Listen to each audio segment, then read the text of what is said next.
Hard times require character. Hard times require resolve. Hard times require spirit and heart. We must be strong in hard times.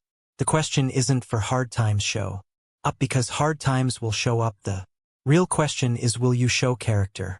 Will there be moments where you want to give up? Yes, that's for sure, but what are you made of? Sometimes life is so hard we feel we just can't find the strength to keep going. Well, I'm telling you to keep going, to show some character, to build unbreakable character. Sometimes in life, you have to fight back. You must be strong, show character, and prevail. You see, no one on its earth is exempt from our times. We all suffer setbacks. We all have challenging events arrive in our lives that we have no control over, but the difference in the quality of life we live is how we respond to those events. Do we show character in tough times, or do we crumble? Mike Tyson once said, everyone has a plan until they get punched in the mouth, and I'm telling you guys, that is how most of you live. Everything is just fine. It's your life punches you in the mouth. Everyone shows great character until something goes wrong. Are you going to show great character when life punches you in the mouth? Will you get back up? Will you fight back? Who are you made up? Believe a stroke, or will you be out for the count? Give up like the majority, or so character like the minority. You need to work for your character. No one is handed down character. You don't give. Will birthday or Christmas you can buy working on yourself. Every single day you gave my remaining strong. In the hard time you get what? Sticking out. The truth is that light touches all of us. The sad part is that the majority choose to stay there. They choose to give up on life, give up on living their dream. Never give up. Show your character. Don't be what you are made up. Prevail even when no one believes you came, even when you have no right to believe. Things will turn around. Trust things will turn around. Never give up. So you care to show me what you made of. What are you made of?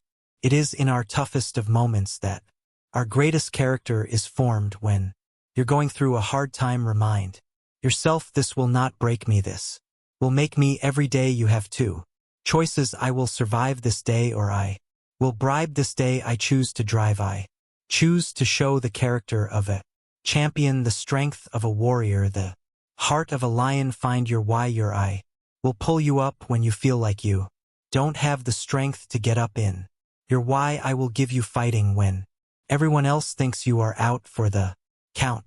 Why? Who are you fighting for? What drives you? Show me your Kirk and what you consider to be one of your worst days. When you give a deeper meaning, may well turn out to be one of your best dates. Never forget that our progress takes place outside of your country. If you want to must grow, you'll be the push to pass the baby. If you want your character, the problem, you must push yourself through the pain. Push yourself through and don't just survive.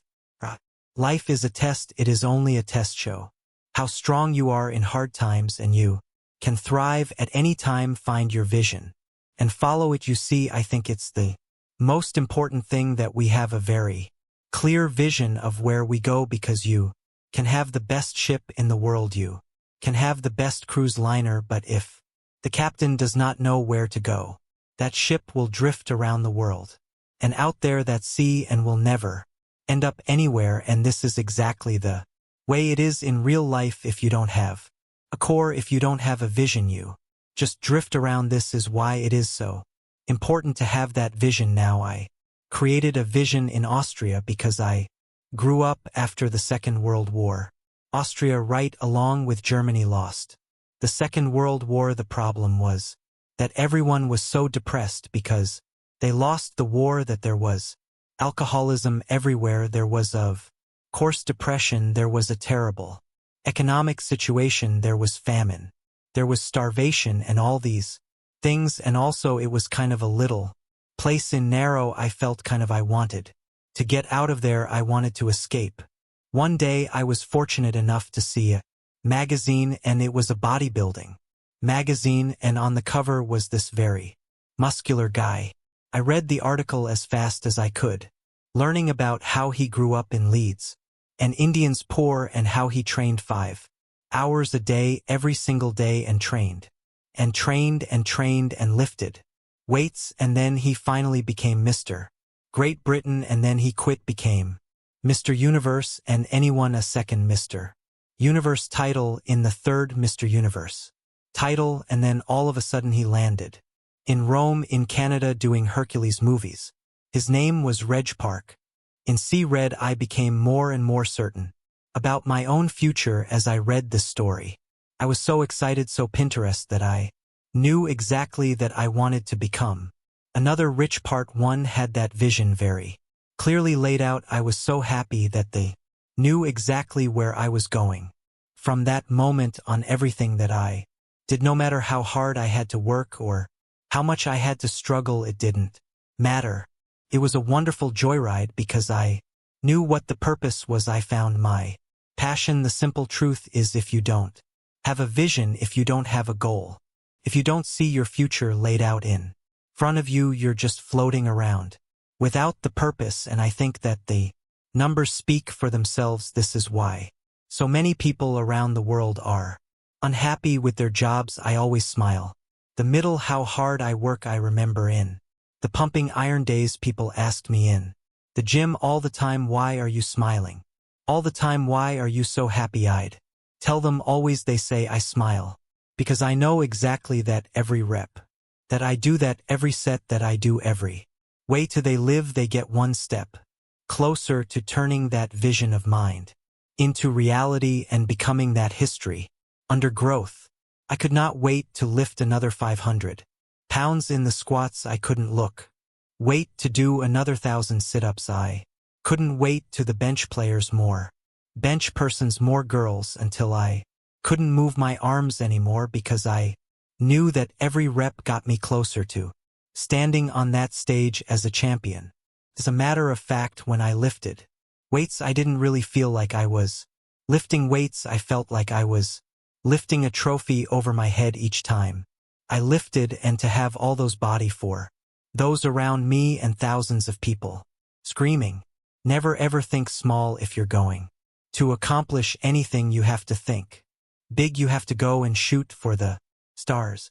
The biggest challenge most people have is because it thinks small, and the reason why people think small and why did you choose small and little goals is because they are afraid to fail. They know that if you shoot for a big goal, then the chances of failing are very high, that the only time you really consider the failure is if you fall and you don't get up. But if you get up, you never considered the failure. So I never considered myself a failure. I always consider myself a winner, even though AFL every so often, but I always got up and I always moved forward. I never had any patience, of course, with Smida thinking small, because in German we were saying then Zhang Den Shan, and that means that if it was something, think of all out and do it well. This is not just the case in bodybuilding. I didn't just want to be a bodybuilding champion. I wanted to be the greatest bodybuilder 4 times. I wonder. That's the most muscle, then the most first of all times, the most definition. I wanted to win the most trophies, the most world championship titles. I just wanted to be the best, and the same is also in movies. I didn't just think about being in movies. No, I wanted to be a movie star. I wanted to have above the title building. I wanted to become the highest paid entertainer. I basically wanted to be another John Wayne. What's wrong with that? To remember, never thank small, thanks big. Nobody ever stumbled upon success by accident, except maybe the guy who found Ford in California. But don't ever think that you can be that guy. You never want to fail because you didn't work hard enough. I always believed no stone unturned. Work your butt off. That's what I always believed. The matter what you do, work, work, work. I remember Muhammad Ali, one of my great heroes, had a great line in the 70s when his 70 was asked, how many sit-ups do you do? He said, I don't know, because I start counting only when that's burning. You see, that's what makes you a champion. It doesn't matter in what area. In no pain, no gain. It drives me absolutely nuts when people say I don't have time to look out. What the hell are we talking about here? I mean, today is 24 hours. You Sleep 6 hours so you have 18 hours left.